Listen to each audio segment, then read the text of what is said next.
Hello అందరికి welcome back to Bharathi vlogs. అన్నయ్య marriage అయిపోయింది, అన్ని ఫంక్షన్స్ కంప్లీట్ చేసుకుని ఇంటి దగ్గర ప్రశాంతంగా ఉండొచ్చు ఇప్పుడు అని అనుకునే టైంకి మా అమ్మ నాన్నలకు మాత్రం పెద్ద ప్రాబ్లం వచ్చి పడింది.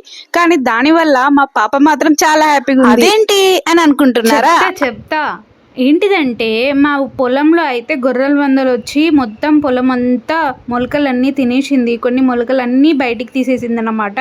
సగం పంట నాశనం చేసేసింది. దాంతో మా అమ్మ ఫంక్షన్ మధ్యలో నుంచే వచ్చి రాగానే పొలానికి అయితే వెళ్ళిపోయి ఆ ఒక గొర్రెల మంద కాపరిని అడిగి వాళ్ళ నష్టపరిహారం ఇచ్చేంత వరకు వాళ్ళ గొర్రెని అయితే తీసుకొని వచ్చేసామన్నమాట.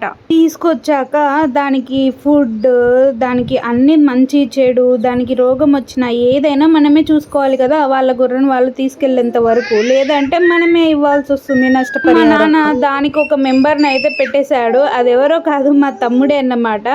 రోజు ఎర్లీ మార్నింగ్ అయితే మా డాడీ దాన్ని తీసుకెళ్ళి కొంచెం ఫుడ్ పెడతాడనమాట. తర్వాత మధ్యాహ్నం టైంకి మా తమ్ముడు వెళ్ళి దానికి ఫుడ్ తినిపిస్తాడు. అలా ఎవరో ఒకరు దాని బాధ్యతలు అయితే తీసుకుంటున్నారన్నమాట.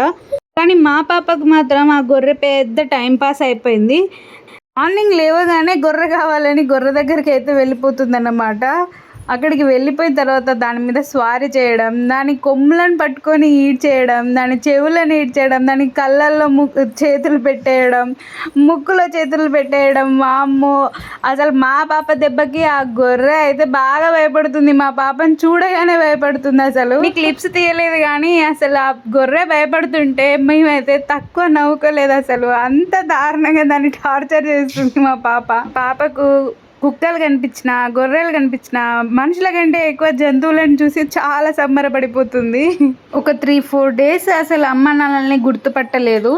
ఇంటి దగ్గర ఉంటే ఆనందమే వేరు. ఎర్లీ మార్నింగ్ లేచి మంచి ఎండలో వాకింగ్ చేసుకొని ఫుడ్ తొందరగా తినేసి అమ్మ నాన్నలతో కాలక్షేపం చేస్తూ మాట్లాడుతూ చాలా సరదాగా అనిపిస్తుంది. పాపకి మాత్రం ఆడుకోవడానికి బోల్డ్ అంత ప్లేస్, చెట్లతోటి పుట్టలతోటి భలే ఆడుకుంటుంది. చెట్లను కొమ్మలు పట్టుకొని ఆడడం అంటే మా పాపకు ఫేవరెట్ అన్నమాట. ఇంకా ఇంట్లో కాచే సపోటాలు తినుకుంటూ ఫ్రెష్ ఫ్రూట్స్ ఇంట్లో కాచేవే తింటూ ఉంటే ఎంత బాగా అనిపిస్తుందో. ఇంకా మా ఇంటి చెట్లకైతే మంచిగా పూలు పూస్తున్నాయి, కమకమరాలు, మల్లెపూలు అన్నీ. మా డాడీ మాత్రం నాటుకోళ్ళు అన్నీ మాకే అసలు కోసి తినిపించేశాడనమాట. వాటిని పెంచి మీకోసమే కదా పెంచింది అని చెప్పి మేము వెళ్ళినప్పటి నుంచి రోజు నాన్ వెజ్, అసలు నాన్ వెజ్ తిని స్టమక్ ఖరాబ్ అయ్యి మళ్ళీ వచ్చేంత వరకు నాన్ వెజ్ ముట్టుకోవాల్సిన అవసరమే లేకుండా అంత తృప్తిగా మేమందరం అంత బాగా తిన్నాం, అంత బాగా ఎంజాయ్ చేసాం. అసలు టైమే తెలియలేదు. ఇంకా మా ఇంటి చెట్లకు పూలు అయితే బాగా పూస్తున్నాయి, మల్లెపూలు. నాకు చాలా ఇష్టం మా ఇంటి మల్లెపూలు, ఎందుకంటే గుబురుగా రెండు వరుసలు ఉంటుంది, చాలా బాగుంటాయి. ఎంజాయ్ చేసే మూడ్లో వీడియోలో తీయలేదు.